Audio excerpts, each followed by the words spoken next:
Salve, salve! Bem-vindos a mais um episódio do Papo Foda. Maurício Santana da Estratégias em Vendas. Vamos falar hoje sobre liderança, sobre desafios do dia a dia do gestor comercial, do líder de vendas. E hoje eu tenho o prazer de receber meu convidado Marcos Lima, o apaixonado por carrinhos de corrida, pelo automobilismo. Vocês estão vendo ali no fundo, né? Bem-vindo, Marcos, é o gerente Latam comercial. É um prazer ter você aqui, Marcos. Obrigado por ter aceito o meu convite e por esse papo aqui. Obrigado por me convidar, Maurílio, um apaixonado por carrinhos, por corrida, por competição de corrida, um piloto amador, Olha, vai apertando um, que vai falando. um grande piloto amador, muito melhor que os que estão atrás de mim e muito pior que os que estão na minha frente, né? Assim, eu diria que eu sou bastante mediano, mas um apaixonado por automobilismo e também por simulação. Então, a cadeira, o fone, eles não são só objetos de trabalho, mas são de simulação de corrida. Que legal, poxa, puxa, então assim, existem inúmeras vantagens e semelhanças que você ser um apaixonado por velocidade, competição, corrida com a gestão comercial, com o mundo comercial, né, com essa área. Porque vendas é aquela coisa, como dizia uma amiga minha, vendas comemorou a vitória hoje, amanhã é vida que segue. Sofreu uma derrota hoje, amanhã é vida que segue. Não comemora muito e nem sofra muito, né? Marcos, quero começar contigo para você me falar um pouquinho da sua trajetória, quando que você entrou para a área comercial, como que esse bichinho das vendas picou você e até onde você chegou hoje, fala da sua situação, do seu status hoje. Fala um pouquinho para a gente. Na verdade, eu tô com 22 anos de carreira, 24 anos de carreira total, não 22, perdão. Eu começo como estagiário numa fábrica de sorvetes, tenho formação técnica na área de alimentos, né? Legal. E fui mexer com algo que nada tinha a ver com vendas, que era PCP, Planejamento e Controle de Produção.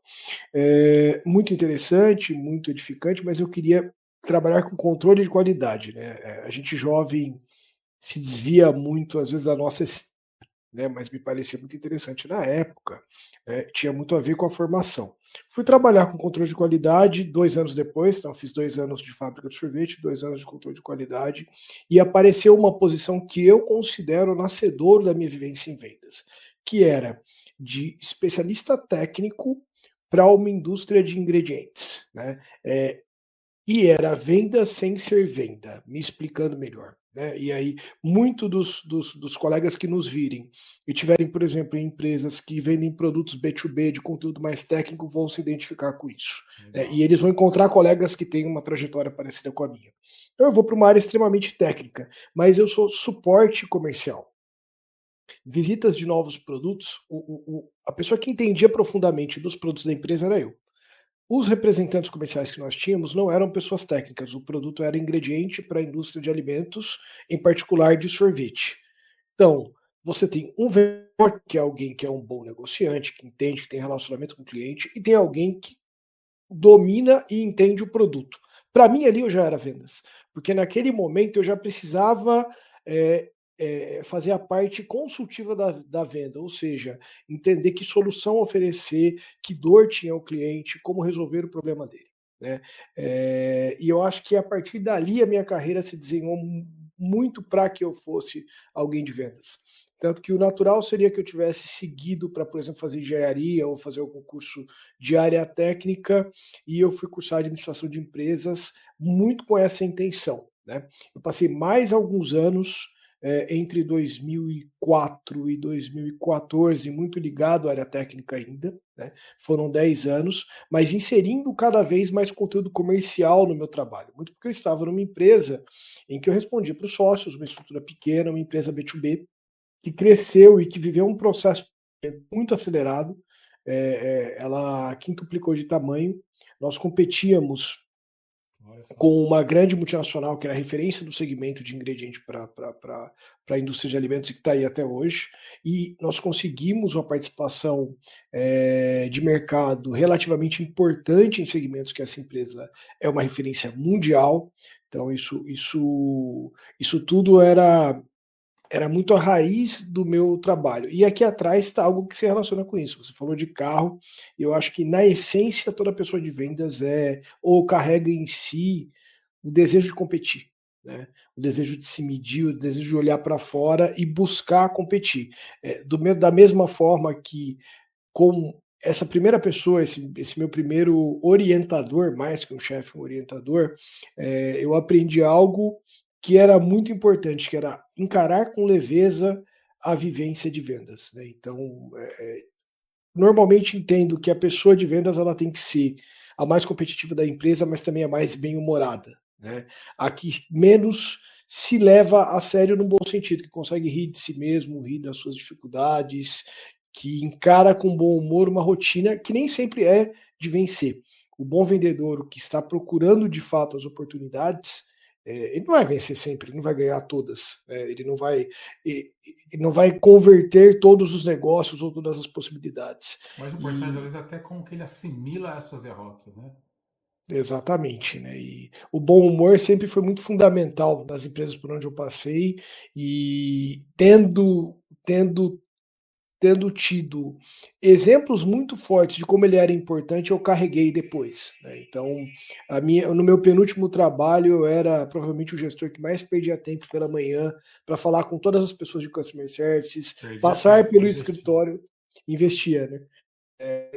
Para falar com todas as pessoas do escritório e sempre tentando brincar, tentando criar um ambiente ameno, porque no geral, não só as pessoas de vendas dividem conosco a atenção, a competitividade, a velocidade necessária para lidar com a nossa realidade, mas as pessoas de customer service que têm interface com o cliente estão muito junto da gente nessas dificuldades, são atravessadas por lidar com problemas, por ter que ter respostas rápidas, por ser cobrados pelo cliente, por ser interface em momentos tensos também.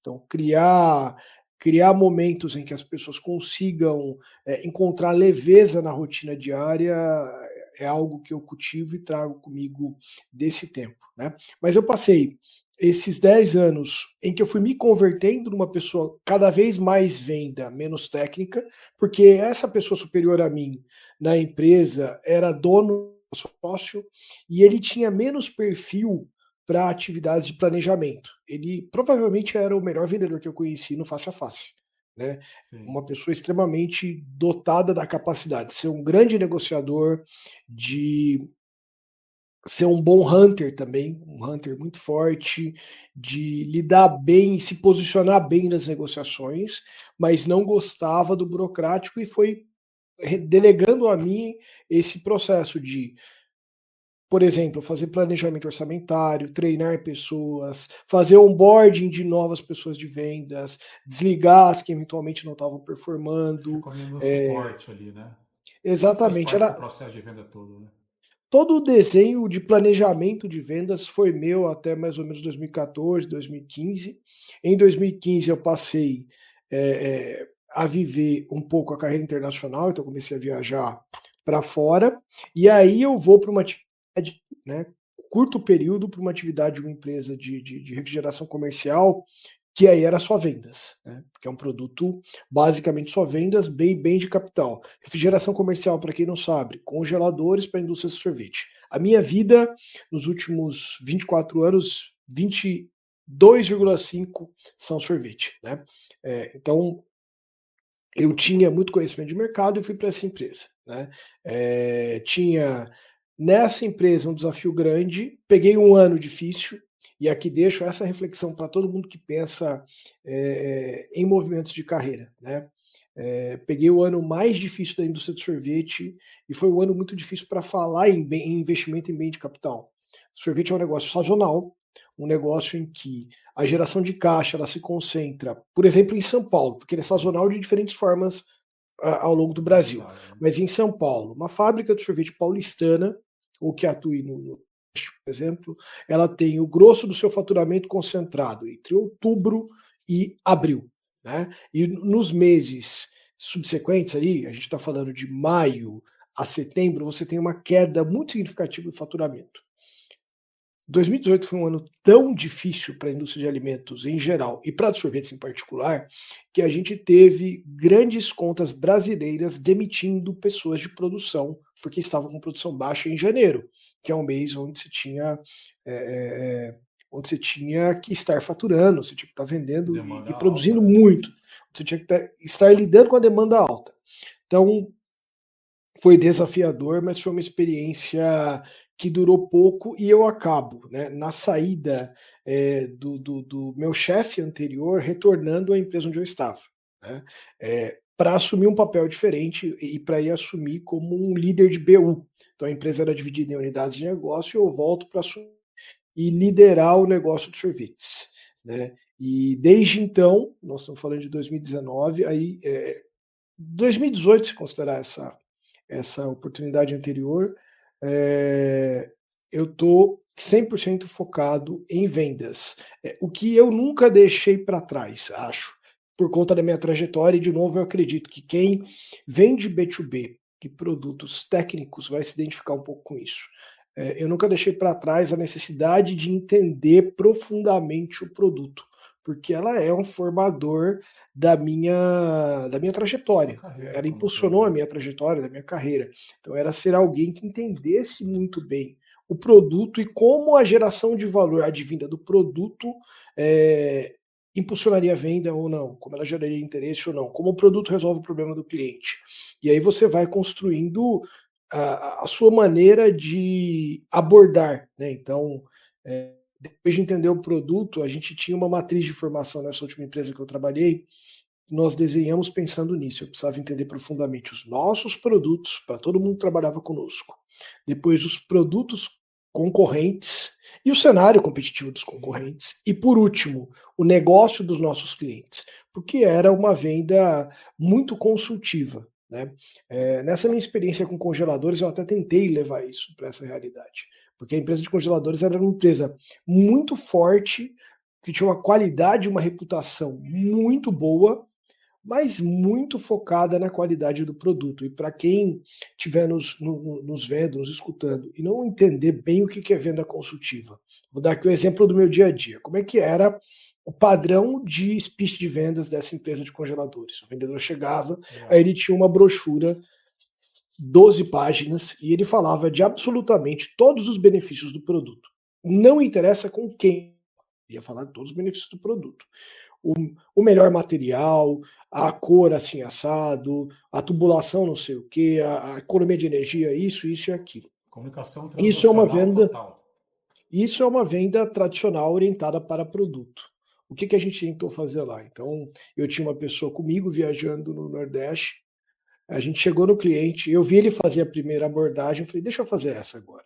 Sentei, era um cliente que eu conhecia há muitos anos, e tava o dono da empresa que tinha acabado de vendê-la para uma nova empresa. E eu comecei a contar a história da empresa dele para ele, porque eu participei inclusive da formulação dos produtos, né, como pessoa técnica. Então, olha, a sua empresa, ela é uma das únicas que vende sorvete mais caro que a Que Bom dentro do estado do Ceará. Ela faz produtos naturais, ela faz produtos diferenciados. Como você vende valor, você trabalha muito a parte visual. Então, você tem embalagens diferentes e você precisa estar diferente no ponto de venda. É a melhor ferramenta para isso, porque ele tem um desenho, um design diferente, vai te permitir explorar a cor diferente. E venda consultiva passa muito por isso, né? Identificar dentro das dores do negócio do cliente há uma ou duas vantagens que vão resolver de fato o problema dele. A Né? visão E dele, era né? uma. Não do produto, né? No Não do primeiro produto, momento, né? né?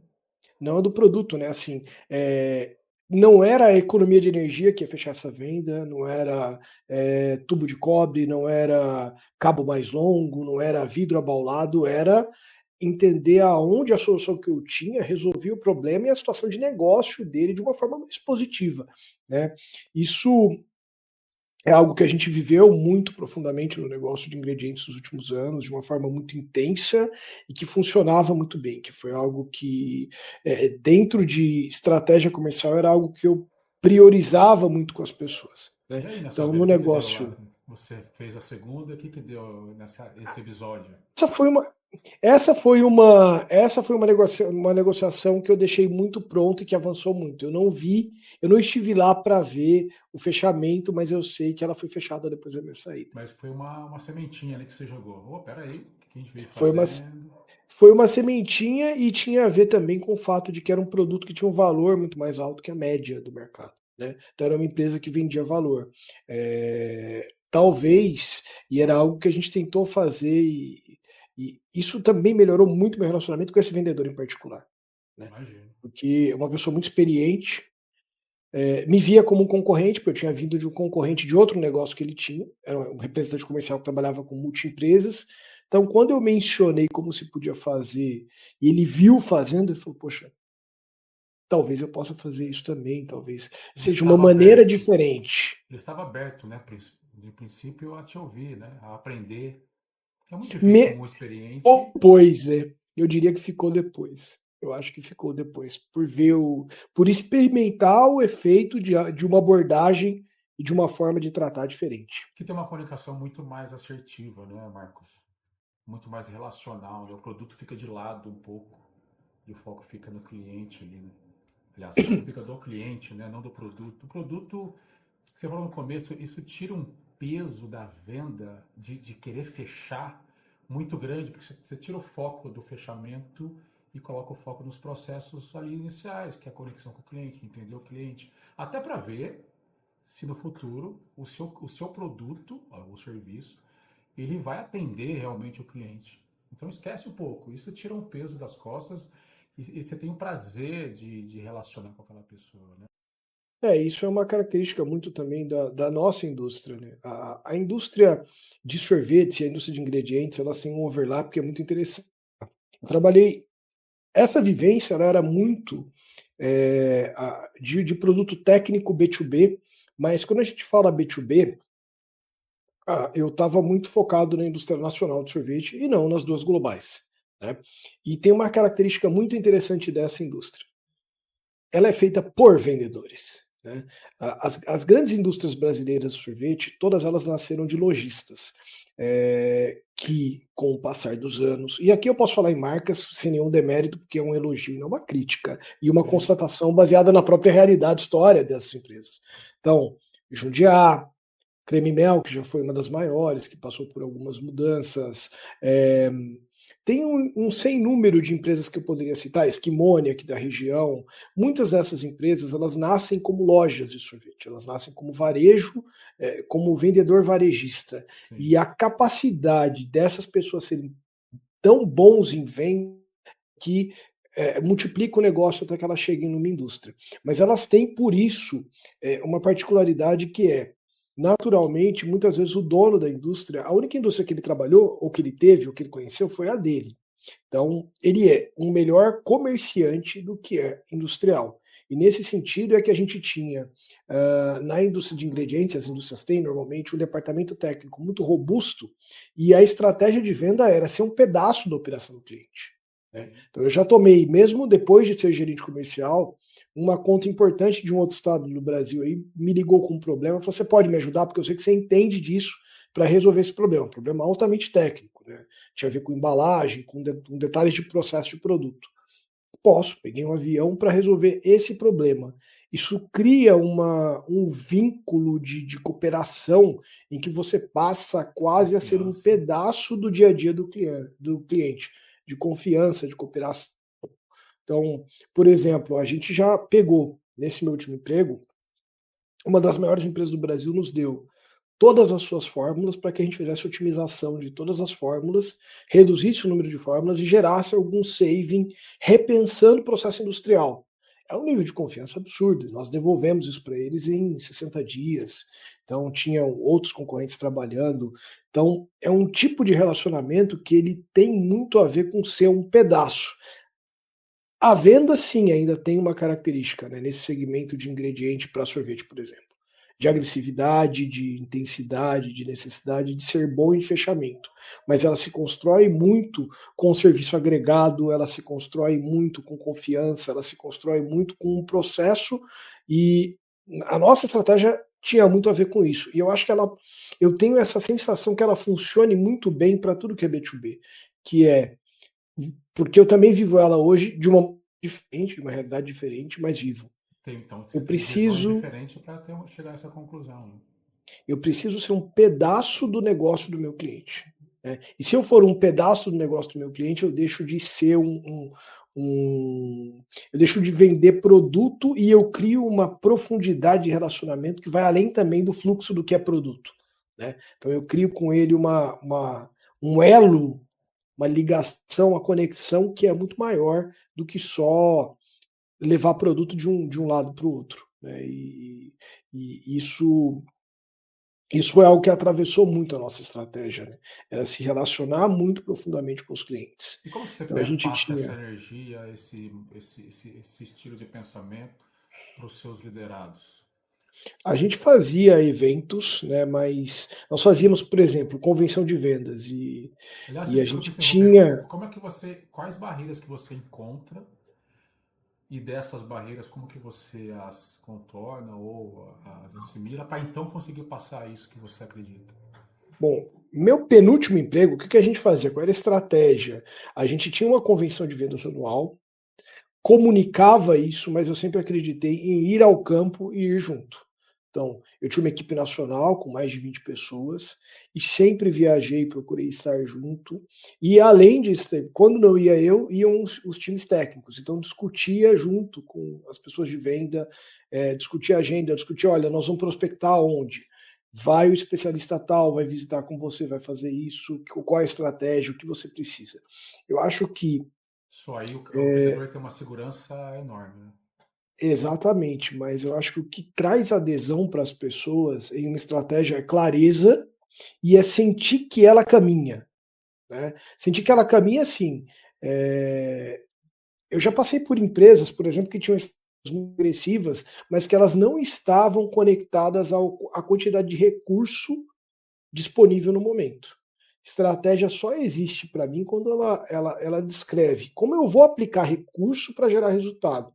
Se a estratégia não está compatível com recurso, ela é sonho, não é estratégia. Exemplo, estou fazendo musculação todo dia. Não vou chamar um popó para lutar boxe comigo durante 1 hora. É sonho, não é estratégia. Não faz sentido. Eu não tenho os recursos necessários para brigar com o popó. Não tem como Né? se dar o próximo Então, passo, né? tem como eu dar o próximo passo. Né? Eu posso ter essa intenção, eu posso pôr isso numa planilha de Excel. Não é isso que estratégia. Né? Estratégia não é uma planilha de Excel, estratégia não é um conjunto de intenções. Estratégia é, olhando muito precisamente para os seus recursos, escolher um lugar no mercado. Tem a ver com quem você vai competir. E tem a ver com avaliar se os recursos dos seus competidores vão ser vencidos por aquilo que você está propondo. Porque aí você Se acha você até tem brechas, né, no coisas mercado. melhores. Se você tem brecha, se você vai conseguir. Tem outra definição de estratégia que é o lugar que você escolheu ocupar no mercado. Então, para que eu possa ocupar um lugar no mercado, sabendo que todos os mercados são dinâmicos, eu preciso desalojar alguém. Eu tenho os recursos para tirar aquela pessoa de lá. Então, é E por compatível, né? quanto tempo, né? É compatível com as ambições, mas na prática, assim, a adesão de equipe ela sempre veio de tentar ser claro, de ter lemas claros, de traduzir estratégia em ação, que essa ação fosse compatível com os recursos que a gente tinha e que ela funcionasse. Porque boa estratégia, bem dirigida, as pessoas entendem e elas abraçam porque funciona. Elas abraçam porque elas entendem que o retorno que elas têm é rápido, que elas conseguem fazer, que faz sentido. Né? Então, antes da pandemia, eu usava muito presença, né? Estar com um time de vendas, quando você tem 20 e poucas pessoas, e estar com um time de vendas presencialmente, mas eu sempre procurei falar muito com as minhas pessoas. Então, pelo menos 1 vez por semana, a gente tem ali. Se eu tenho 20 vendedores, eu vou falar com eles, por exemplo, de como estão as negociações dos 10 maiores clientes deles. Né? O que está faltando, o que está emperrando, quando entra pedido, quando não entra, se tem alguma dificuldade. Aquela conversa de dia a dia, vou procurar ouvir o que estão fazendo os concorrentes, vou escutar as dificuldades, vou trazer vou tentar trazer informação de fora, de o que estão fazendo outras empresas, entrantes, do que os clientes estão pensando, no que eles querem investir. Né? Então, no mercado dinâmico, eu gastava muito tempo para isso também. Durante a pandemia de Covid, isso se converteu em algo desafiador, porque aí você tem, para mim que viajava, fazia 60, 70 embarques por ano, né? Você não poder viajar criou uma dificuldade muito grande. Você Né? saiu do fronte de batalha do relacionamento face-to-face. Você fica longe. Aí eu aprofundei essa disciplina de falar com as pessoas por telefone muito, e de falar com uma pauta, não é de ligar para cobrar número, é para cobrar número aonde, do que precisa, e também para estar à disposição. Né? Eu acho que todos nós gestores temos que ter essa clareza do quanto eu posso contribuir com a minha equipe. Né? É muito fácil cobrar, mas a gente precisa se perguntar, por exemplo, e algo que eu sempre prezei, né? Quanto tempo eu demoro se eu sou a pessoa responsável por precificar na minha atividade de venda? Quanto tempo um vendedor meu demora para ter uma cotação? Quanto tempo ele demora para eu avaliar uma proposta de um cliente? Quanto tempo ele demora para ter uma resposta de crédito? Quanto tempo ele demora se ele tiver um problema de transporte? Então, o que eu acho que engajou de fato a equipe no meu trabalho ao longo dos anos sempre foi tentar ser muito rápido. Tá? As pessoas servem bem quem as serve bem. Né? Então, eu sempre procurei estar muito próximo Primeiro é estar e servir disponível, né? muito. Estar disponível, servir, dar as respostas com velocidade. Né?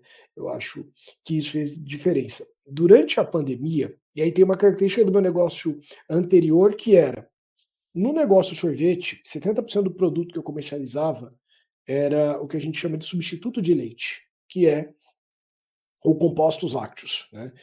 Mais ou menos 70% do nosso volume de vendas. E composto lácteo é um produto que é uma commodity. Para você que está nos vendo, eu prefiro uma definição mais comercial do que a commodity. Então você vai ter gente que vai falar assim, commodity é o produto que tem o preço definido pelo mercado. Para mim, commodity é o produto que não tem o preço definido por valor. Isso é importante, tá, gente, para nós que somos vendedores, porque o produto pode, essas funcionalidades pode ser bom, pode ser ruim. Não é isso que define o preço dele. O que define o preço dele, basicamente, para nós que somos vendedores, é condições de oferta e condições de procura desse produto e de substitutos. No meu caso, de substitutos. Então, o que acontecia com o nosso negócio? Os preços eram muito afetados pelo mercado de leite, que é um mercado global, né? Produção leiteira é global. Os preços e demanda eram muito afetados pela disponibilidade de leite. Então, se o leite subisse, eu tinha uma subida de venda muito grande, porque algumas empresas deixavam de usar leite para usar esse produto que tinha potencial de substituir o leite. Aqui um detalhe relevante tá, para descrever a minha situação. 75% do custo de ingrediente de um sorvete é leite. Então, assim, isso é a curva AAA dentro de compras de uma indústria de sorvete. Então, sempre foi um insumo muito importante. E aí tinha como um gestor que tinha 75% da sua estudado em commodities, o que era muito meu papel. Eu gastava praticamente 25 a 40 minutos do meu dia, todo dia, lendo o report de como está o mercado de leite, do que está acontecendo, de média de preço, de movimento de bolsa, de leilão internacional, Global Dairy Trade, procurando saber todos os movimentos. E eu ouvia as pessoas mais próximas desse mercado que eu tinha na minha equipe, os meus vendedores que estavam mais próximos do mercado lácteo. Semanalmente eu gerava um vídeo de 5 a 7 minutos falando do que estava acontecendo. Porque Atualizando a equipe. qual é a diferença do gestor comercial que está, por exemplo, e aí por commodity a gente pode falar de farinha, a gente pode falar de gordura em alimentos, a gente pode falar de chocolates, a gente pode falar de cacau, de acidulantes, mas a gente pode falar de quem trabalha com petróleo. É mais ou menos a mesma situação. Você precisa estar atento aos movimentos do mercado. Né? Porque demanda e preço são muito flutuantes e estão sob seu controle. Então, e mais do que estar atento, você precisa ser rápido em dividir essa informação. Então, não é que seja, eu vou usar a palavra reativo, mas não é reativo no mau sentido. Né? Você precisa trazer e absorver muita informação, passar ela rápido e estar pronto para dar resposta a essas mudanças muito rápido. Então, Na a gente, por verdade, não é exemplo, uma reativo, né? Você se posiciona proativamente para estar de olho nessas mudanças, né? Mas, sabe, eu falo assim, reativo, quando eu falo reativo é porque a gente não está no controle, né? Sim. A dimensão de controle que você tem é o volume de informação que você traz e carrega consigo. E é a capacidade de você ver os grandes movimentos de mercado um pouco antes, né? Você consegue fazer muita coisa. Então, por exemplo, o momento mais drástico que nós vivemos foi na pandemia. Então, na pandemia, muitos vendedores de commodity tiveram falta de produtos. Administrar aumentos de demanda não previstos pelas pessoas em casa, juntamente com o quadro de dificuldade de produção, e ter que lidar com uma capacidade limitada de atender clientes, que foi o nosso caso. Para mim foi o momento mais desafiador, e foi o momento em que você tinha 300 de venda para 100 de produto, né? Nessa hora, quando a gente vende B2B, você tem uma carteira de clientes que você atende há anos, aparece muito cliente ocasional, aparece muitas empresas em dificuldade, e o que nós optamos por fazer foi priorizar os parceiros de longo prazo, né, e fazer isso da forma mais correta possível. Mas foi classicamente o que é gestão de commodity, porque foi possível detectar essa virada antes, né? Então, assim, a maior dificuldade que nós vivemos foi lá para agosto ou setembro de 2020, né? Mas em maio vai ter dificuldade, pelo aumento do volume de cotações, por empresas que não normalmente comprariam esse tipo de produto cotando, por volumes maiores sendo cotados. Então, reagir a isso, discutir na época com a minha superiora como é que nós íamos tratar, teve todo um planejamento anterior, uma discussão com o time de vendas anterior também. Ela é muito do trabalho de alguém que trabalha com commodity, né? Quem trabalha com commodity é quase como um trader da bolsa, precisa ter muita informação e precisa trabalhar em cima dessa informação. Na minha atividade atual, que é altamente técnica e é valor, eu realmente vendo valor. Então eu trabalho hoje numa indústria de aromas para a indústria de alimentos e fui trabalhar Latam. Não importa muitas vezes o preço para certos produtos. O cliente quer o melhor sabor possível, né? E aí é uma venda mais técnica no sentido de que ela é processo. E aí nós falamos antes, você falou algo antes que é bem isso. O prospecto de venda, ele praticamente entrega a venda pronta. Então não tem aquela agressividade de uma negociação que você precisa ajustar preço. A negociação é muito menos intensa. Você precisa, no começo, entender perfeitamente a necessidade do cliente, propor o produto correto, ser ágil em entregar soluções, tirar as dúvidas, ajudar em aplicação. Quando chega no fim de todo esse processo, que é uma venda muito mais processual, a venda ela é uma consequência natural e não quem estiver vendo a gente, por exemplo, estiver no mercado de imóvel, de carro, e não fruto de uma pressão. E ela é o outro lado. Então, assim, eu saí da Terra e fui parar na Lua, né? Porque eu era um gestor de commodities que tinha por responsabilidade muitas vezes antecipar a venda, forçar a venda, gerar a venda baseado em informação, na expectativa de aumento, em dados, né? E hoje eu sou um gestor de um tipo de venda que ela é muito mais processual. E aí, como é que a gente faz crescer venda num contexto desse? Eu olho para o índice de fechamento, então numa indústria B2B, índice de fechamento desse tipo de negócio é de 10% a 20%. Então, portanto, para eu gerar uma oportunidade, eu preciso trabalhar 5 negócios. E eu estou sempre olhando para novas oportunidades e está sendo para mim um grande aprendizado, disciplina de fazer follow-up, acompanhar em que fase que está determinado produto em cada cliente, acompanhar corretamente se as necessidades de documentação, de outros dados estão sendo aportadas na velocidade que ele precisa, tirar eventuais dúvidas, corrigir o produto se o produto não atendeu a necessidade dele e voltar para o começo e entregar um desenvolvimento. Você perde esses índices, né? Esses índices de conversão, né? Exatamente. Então eu fui, para a minha experiência, do, eu fui da Terra para a Lua, porque são dois mercados muito diferentes.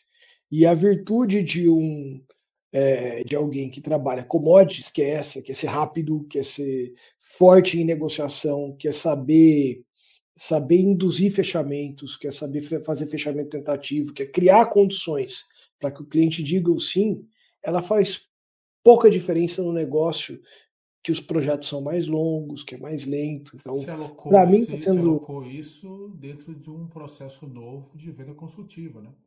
exatamente. Aqui é 100% venda consultiva, né? Isso que eu faço hoje é 100% venda consultiva. Eu anotei 5 pontos aqui, Marcos. Você me corrige se eu mudei alguma ordem. Então, Claro, resumindo aqui, primeira coisa, a necessidade do cliente, você está de olho na necessidade do cliente, até para ajudar ele a comprar melhor, porque ele está perdido, por mais que ele sinta aquele desejo, aquela dor. Segunda coisa é conhecer muito bem o produto, que esse é um diferencial muito grande que você mostrou para a gente aqui. Terceiro, seguir uma estratégia, que essa estratégia transmita confiança para o vendedor. O quarto, servir o time, né, de vendas, estar aberto, disponível para eles ali. E o quinto, analisar os dados do mercado e os seus movimentos. Faltou alguma coisa? Se esses 5 pontos aqui faz sentido mesmo? faz de maneiras diferentes para pessoas diferentes, né? Mas para quem estiver em venda B2B, eu acredito muito nisso. Isso impulsionou demais os resultados que eu tive até hoje, o andamento de carreira. E eu acho que elogios sinceros que você tem da sua equipe, eles traduzem muito isso. Então, quando mesmo o meu vendedor mais difícil dizia que eu te encontro 6 da tarde numa sexta-feira para resolver um problema, eu entendia que isso tinha um valor e ia marcá-lo. Opa, joia. Exatamente. Marcos, para a gente encerrar, nossa, passou tanto tempo, eu ficaria com você aqui. Eu sempre falo isso, mas esse papo tá muito bacana. Tô aprendendo muito, né? E com você que está assistindo a gente também, que tenho certeza. Vou até deixar o contato aqui do Marcos no final. Deixa uma mensagem final para os seus liderados, para quem está nos assistindo aqui, para a gente encerrar esse papo foda, que realmente está sendo muito foda. Olha, gente, eu vivo vendas há 20 anos. Eu vivo vendas diretamente há 10 como gestor. E eu acho que os melhores gestores de vendas que eu conheci estão em empresas em que eles olham para o lado e se entendem e se percebem o que eles têm, de fato. Né? Eu falei na palavra competir, sou um competidor, gosto de esporte, mas eu acho que competir, quando você olha para aquilo que te cerca em termos de competência, de capacidade, o que faz um bom gestor de vendas? Ele busca crescimento de market share, que ele busca mais pessoas que acreditem no produto dele, e ele entende de uma forma para além do individual, para além do eu consegui, eu fiz, ele consegue entender que isso é o mercado dizendo a todos os times que o cercam, a logística, a produção, a marketing, a todos esses times, o quanto eles são bons, o quanto eles são excelentes. Então, você que está numa empresa que não lhe faz sentir assim, repense a sua carreira. É preciso para a gente que a gente esteja cercado de pessoas e de operações e de formas de fazer que elas sejam capazes de engajar esse sentimento, que você ganhe pelos outros e que você ganhe para os outros, né? Que você consiga representar com o seu resultado a competência de quem trabalha atrás de você e muitas vezes não tem ou não desfruta do mesmo holofote. Né? Excelente, bravo, bravíssimo. Muito obrigado. Espero ter a oportunidade futura da gente bater outros papos foda. Já fica aqui meu convite para você, Marcos. E para você Obrigado. que assistiu com a gente aqui, seja onde você estiver assistindo, no blog, no canal do YouTube ou no LinkedIn, deixa aqui seu comentário. Vou deixar aqui também para você se conectar com o Marcos, o perfil dele lá no LinkedIn. E caso você é um líder de venda que quer participar de um próximo episódio aqui do Papo Foda, também vai ter algum botão aqui que você vai poder entrar em contato comigo. Marcos, obrigado mais uma vez, você é uma simpatia, mostra que você está sempre disposto a aprender, contando um pouquinho da sua trajetória e principalmente, além de aprender, contribuir com os seus liderados aí. Parabéns e muito obrigado, viu? Obrigado a vocês todos. Um bom dia para todo mundo e desfrutem sempre de ver automobilismo. Aí sim.